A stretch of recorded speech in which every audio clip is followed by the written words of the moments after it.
শুভ সন্ধ্যা। Share বাজারের মূল খবর ডেইলি মার্কেট আপডেটে আপনাদের স্বাগতম। আজ ডিএসইএক্স 39.09 পয়েন্ট বা 0.79% বৃদ্ধি পেয়ে 4,993 পয়েন্টে অবস্থান নিয়েছে।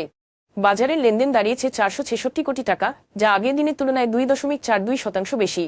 ব্যাংকিং খাতে সিটি ব্যাংক, ব্র্যাক ব্যাংক ও ইসলামী ব্যাংক, ফার্মাসিউটিক্যাল খাতে বেক্সিমকো ফার্মা এবং ফুড অ্যান্ড অ্যালাইড খাতের অলিম্পিক আজকে বাজারের উত্থানে প্রধান ভূমিকা রেখেছে।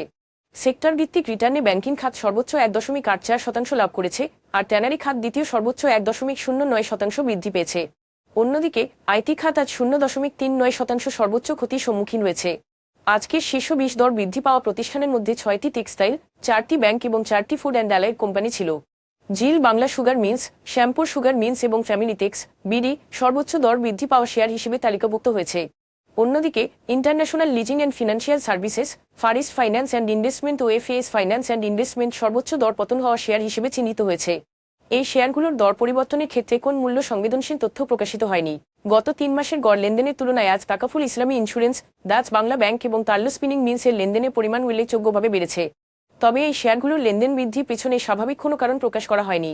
আজকের শীর্ষ দুটি সংবাদ মঙ্গলবার 2 বছরের ট্রেজারি বন্ডের ফলন yield কমেছে, যা অর্থবাজারে চাপ হ্রাসের ইঙ্গিত দিচ্ছে। বাংলাদেশ ব্যাংক আবারও বৈদেশিক মুদ্রাবাজারে হস্তক্ষেপ চালিয়ে গেছে। 14টি বাণিজ্যিক ব্যাংক থেকে $223.50 মিলিয়ন কিনে টাকার বিনিময় হার স্থিতিশীল রাখতে কাজ করেছে। কাট অফ হিল পূর্বের 10.72% থেকে নেমে 10.51% এসেছে।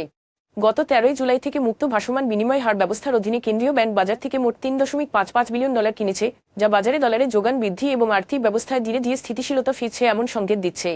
স্বল্প সময়ের শিথিলতার পর আবারও মুদ্রাস্ফীতি বাড়তে শুরু করায় চলতি অর্থবছরের দ্বিতীয়ার্ধের আসন্ন মুদ্রানীতি বিবৃতিতে নীতি সুদের হার অপরিবর্তিত থাকার সম্ভাবনা রয়েছে।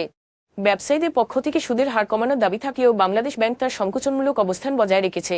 অক্টোবর 2024 থেকে নীতি বা রেপো হার 10% স্থির রয়েছে মুদ্রাস্ফীতি নিয়ন্ত্রণে রাখার জন্য।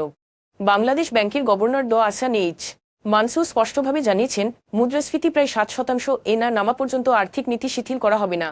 অর্থাৎ বর্তমানে মূল্য স্থিতিশীলতাই প্রবৃদ্ধির তুলনায় মূল উদ্বেগের কারণ হিসেবে চিহ্নিত হচ্ছে। আজ এ পর্যন্তই, ধন্যবাদ।